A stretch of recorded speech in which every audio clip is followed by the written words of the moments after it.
La page sportive, sachez que la finale de la catégorie maxi de la Ligue de basketball de l'Estuaire a opposé Nzenga Young Basketball à Don Bosco dans le 6e arrondissement.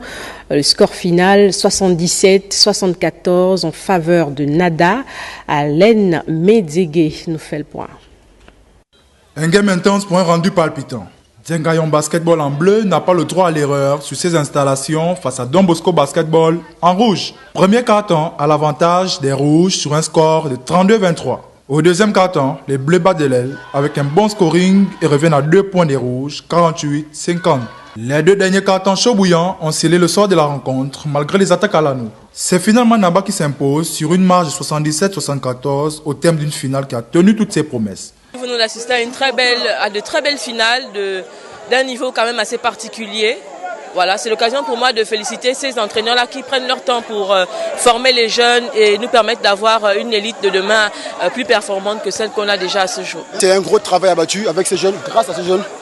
Et de outsider à vainqueur, franchement, c'est une implosion de joie. La saison de Don Bosco s'achève, mais pas de la meilleure des manières et les Akandais peuvent nourrir des regrets. Il faudrait sincèrement mettre l'accent sur les deux, c'est-à-dire les études et le sport, le basket, pour pouvoir avancer. Parce que ils doivent prendre l'exemple sur les anciens basketteurs. Nous sommes un club formateur, donc on essaie de faire vivre notre association comme on peut. On forme, on essaie d'alimenter la ligue avec nos équipes. Et la moisson n'a pas été négative. L'équipe du 6e arrondissement de Libreville clôture la saison en beauté. Côté distinction en catégorie maxi, Richard Bidzoué est coach de la saison, tandis que Daoudaka est MVP. Le champion célèbre son titre. Parlons également de ce match amical qui a opposé les personnels des impôts, Libreville et Port-Gentil. Une journée récréative dans un esprit de convivialité. On fait le point avec Alain Medzege et Mbele Ovono.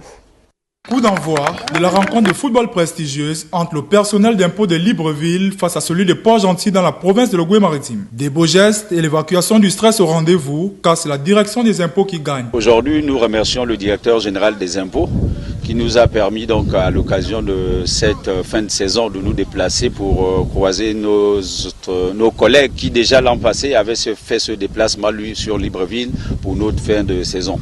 Mais aujourd'hui, le match s'est conclu sur un score de 3 buts à 1 en faveur de Impôt Libreville. Se réunir autour d'un match de football est une option pour raffermir les liens entre administratifs. La direction générale des impôts a un rôle très important dans la mobilisation des ressources de l'État. Et il faut de temps en temps évacuer le stress. Là, c'est au fait le match retour. L'année dernière, l'équipe de Port-Gentil s'était déplacée à Libreville. Le match, c'était un match nul. Et il fallait que cette année, l'équipe de Libreville aussi se déplace à Port-Gentil. Il fallait qu'on puisse être ici pour le match retour. Le DG a souhaité bon match à toutes les équipes. Il n'y a pas de perdant, il n'y a pas de vainqueur. Le vainqueur, c'est la direction générale des impôts. Pour couronner le tout, des buts et des gestes fair play dans le même esprit chaleureux.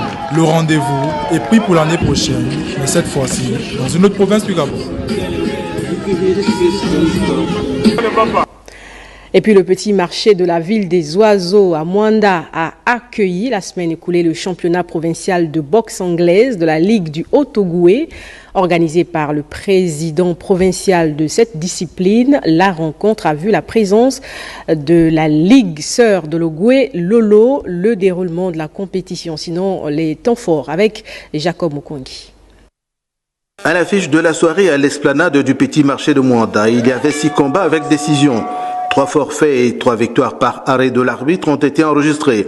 L'international Jinga Farlo s'est encore illustré, tout comme le jeune Magatana du Boxing Club Aiglon. Pour lui, c'est le travail qui paye. Sans le travail, vous ne pouvez pas gagner des combats comme ça. Il faut juste travailler. Je ne veux pas rester dans le niveau amateur, je vais aller au niveau professionnel aussi. Le gala s'est ouvert par des combats d'exhibition.